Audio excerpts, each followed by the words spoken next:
Good morning all. இன்றைக்கி கோயிலுக்கெலாம் போயிட்டு வந்ததுனால எக்ஸசைசிங் டைம் வந்து மாறிடுச்சு. 9:30க்கு தான் இன்றைக்கி வந்து எக்ஸசைஸ் பண்ணது.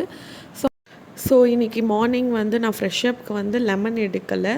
பிகாஸ் லெமன் வந்து கண்டினியூஸாக நம்ம குடித்தோன்னா டூத் டிக்ளே ஆகும், ப்ளஸ் டீஹைட்ரேஷன் ஆகிறதுக்கு வாய்ப்பு இருக்குது. ஸோ இன்றைக்கி நான் க்ரீன் டீ தான் குடித்தேன். நானும் என் ஹஸ்பண்டும் டயட்டில் இருக்கிறதுனால எங்களுக்கு விஜய் பிரதர் வந்து இந்த தேன் வந்து சஜஸ்ட் பண்ணாங்க. அவங்க தான் ஆக்சுவலாக இதை சென்ட் பண்ணாங்க. ப்ளஸ் இந்த கோகோனட் ஆயில் கூட அவங்க தான் எங்களுக்கு சஜஸ்ட் பண்ணாங்க.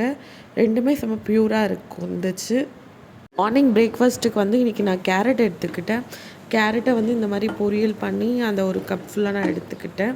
பசங்களுக்கு லஞ்செல்லாம் பேக் பண்ணி அமுச்சு விட்டாச்சு. ஆஃப்டர்நூனுக்கு வந்து நான் இன்றைக்கும் கிச்சடி தான் செஞ்சுக்கிட்டேன். ஒரு கப் ஃபுல்லாக கிச்சடி செஞ்சாச்சு.